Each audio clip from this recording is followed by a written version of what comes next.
Good evening. I've come here tonight from the past to tell you a bedtime story about time travel. I wanted to bring a prop with me, which was an illuminated tortoise who accompanies bedtime stories back at home in the past. But I realised if I did that, I would create actual problems back at home when the bedtime stories had to be told. So I brought a photo on my magic time traveller's device instead. And that's for you to hold in your mind, because magic tortoises are going to come back a little bit later. So the story that I'm going to tell is called The Land of Counterpane. Counterpane, as you probably know, being an old-fashioned word for a bedspread, although in what follows it may come to have another meaning, that is a land against pain. So the land of counterpane. The toys were all ready. The faded but resolute general, the Mountie with movable arms, the nurse, and the 3 sheep. They all set off along the maze of narrow, rounded valleys that crisscrossed the green and mauve eiderdown. Their journey was not to be without adventures. The sick child was sure of that as he spoke out loud their conversations. The sheep with 3 legs kept falling over, so had to be propped between the other 2 sheep or set against a suitable slope.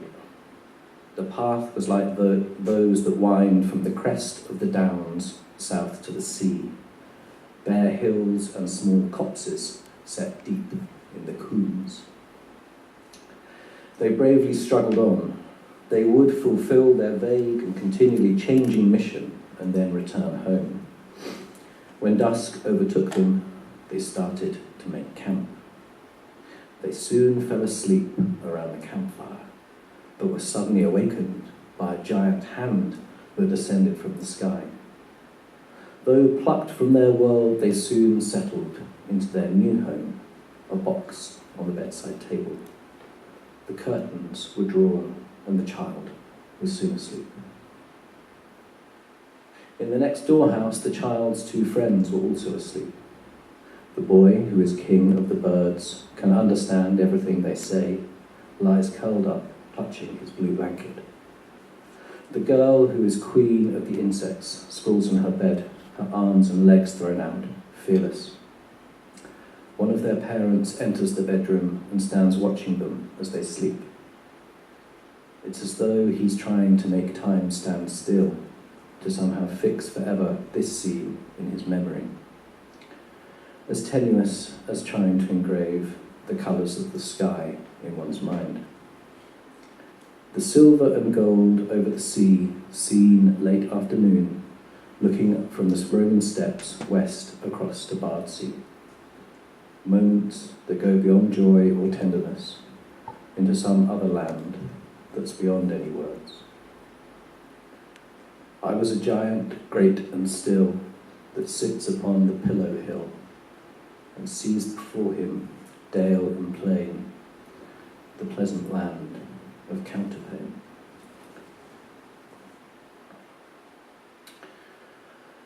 And I have to admit that I didn't write this story myself.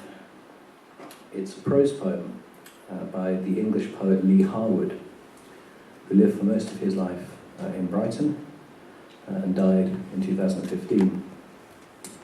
And if we're being strictly accurate, it's not entirely by him either. The rhyming quatrain at the end, which provides Harwood with his title and his conceit of the child as giant, is by Robert Louis Stevenson from his book A Child's Garden of Verses, which was first published in 1885, exactly 100 years before Lee Harwood published The Land of Counterpane.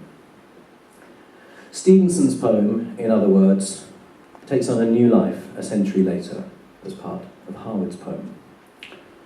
And anyone who has thought about it will know that this is how literature lives and grows, seeding itself across time, from teller to teller. I'm telling you all this because I was asked to speak this evening about Nelson Aguilera, a Paraguayan author who was sentenced to 30 months in prison for plagiarism in November 2013. He appealed with the support of Penn to have his sentence quashed as unjust, but the appeal has been stalled since 2015, and his passport has been taken away. Aguilera was alleged to have plagiarized a 2005 novel by Maria Eugenia Garay called The Time Tunnel. Aguilera's book from 2010, which is called Calambita, the Patriot, tells the story of Paraguayan independence through the time-traveling adventures of two children and a magic tortoise. The tortoise is called Calambita, who go back to May 1811, when the country was liberated from Spain. Several independent experts have argued that although both books feature similar thematic elements, including time travel and Paraguayan history, the style, structure, and argument of each book is significantly different, and that Aguilera has not lifted any sentences from Garay's book.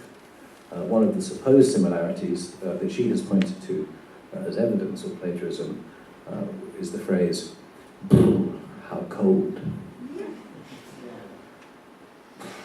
This paragraph that I'm reading to you, in other words, is a much more substantial example of plagiarism than Aguilera's novel. I'll add just one more sentence from the information that Penn sent me. Aguilera has suggested that his conviction may have been influenced by the fact that Garay's brother is Minister of the Supreme Court of Justice. And anyone who has been following the news today will know that Paraguay is a parliamentary democracy where the repressive abuse of power does not lie far below the surface. Nobody can privatize the idea of time travel.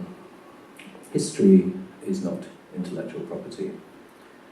And there is, I think, no such dragon as copyright in the land of counterpane, the land, that is, of our earliest poetry, where children roam free, as Harwood says, on a vague and continually changing mission. The reality of all of this has been brought unexpectedly much closer for me today, just this evening, because as it happens, Nelson Aguilera's son is here in the audience with his wife and spoke to me just before the performance started. I understand, sadly, that Calambita was a real tortoise who passed away a couple of days ago. Is that correct? And also that the Nelson's own children were indeed the models for the children in his books. So something that just last night seemed very far away to me, something I was researching on the internet now is very close and even more personal. But to return to my own magic tortoise, I now have to go back to that past because I have to read those bedtime stories that I was tempted to skip in order to be here this evening. Time travellers, as we all know, are not allowed to meddle with what has already happened. But one day, I hope to travel to a future where Nelson Aguilera and all the writers that we have heard about this evening will, with the support of advocates for liberty and justice, such as Penn, be free. Thank you.